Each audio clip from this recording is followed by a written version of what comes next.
निर्दलीय प्रत्याशी रिंकू सिंह दरियाबाद में रच सकते हैं इतिहास। दरियाबाद बाराबंकी के प्रत्याशियों में चुनावी हलचल मचा हुआ है। हर कोई जीत हासिल करने की कोशिश में है, लेकिन दरियाबाद के इतिहास में स्वर्गीय राजा राजीव कुमार सिंह का नाम दरियाबाद का इतिहास रहा है। दरियाबाद विधानसभा से 6 बार रहे विधायक दरियाबाद का इतिहास रहा है, लेकिन आज जनता के बीच में वह नहीं है। फिर भी उनके पुत्र राजा रिंकू उर्फ रितेश कुमार सिंह का नाम जनता में कोहराम मचा रखा है। रिंकू भैया का नाम, उनका प्यार, उनका सम्मान लोगों के दिल में बसता है। पिता को सपा से टिकट न मिलने के बाद उनकी मौत होना, इन तमाम चीजों को लेकर आज जनता राजा रिंकू उर्फ रितेश भैया के साथ खड़ी दिखाई दे रही है। वोट की चोट से एक बार जनता उन्हें विधानसभा दरियाबाद का विधायक के रूप में स्वर्गीय राजा राजीव कुमार हड़ाहा के पुत्र को रितेश कुमार सिंह को देखना चाहती है। संवाददाता पवन कुमार ने जब उनसे चुनावी चर्चा की तो उन्होंने क्या कहा, आइए सुने उन्हीं की जुबानी। CMD न्यूज रिपोर्ट पवन राज। राजा साहब, आप निर्दलीय प्रत्याशी के रूप में चुनाव लड़ रहे हैं। आपको विधायकी जीतने के बाद दरियाबाद की जनता को क्या सौगात देना चाहेंगे? जनता इसको जानना चाहती है।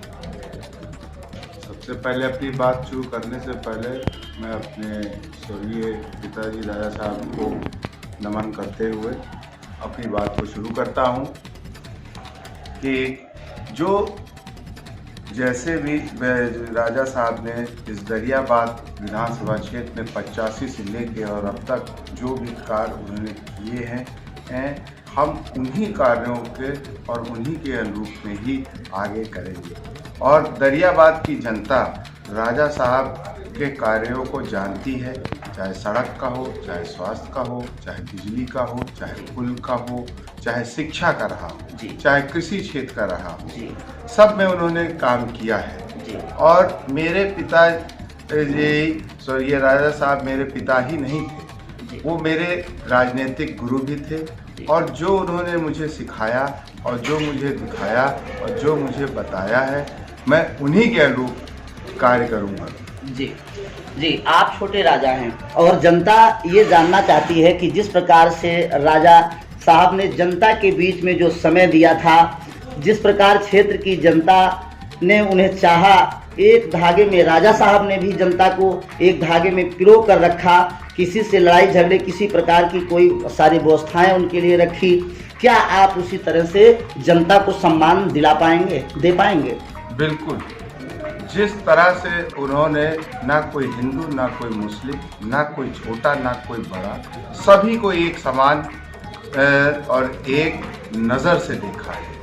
उन्होंने कभी किसी में कोई के, आप समझिए कि उन्होंने अलग कोई विचारधारा नहीं थी, वो सबको लेकर चलते थे और हम उन्हीं के अनुयायी हैं। तो इसीलिए हम सबको लेके एक साथ एक माले के रूप में चलेंगे। ये निर्दलीय चुनाव, इससे सबसे पहले भी आपके घराने से लड़ा गया, जनता ने चाहा और विधायकी का पद हासिल किया था आपने।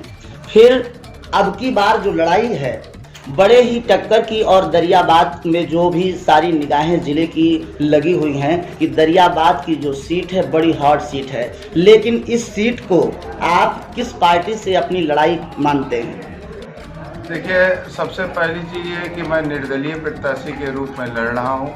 मैं अपनी लड़ाई किसी पार्टी से नहीं मान रहा हूँ। जी, CMD न्यूज हमेशा से आपकी आवाज बनने के प्रयास में कार्यरत है। तो अगर आप भी अपने क्षेत्र की आवाज बनना चाहते हैं तो जुड़िए हमसे। हमें एक कार्यकुशल इच्छुक संवाददाता की तलाश है। इच्छुक संपर्क करें।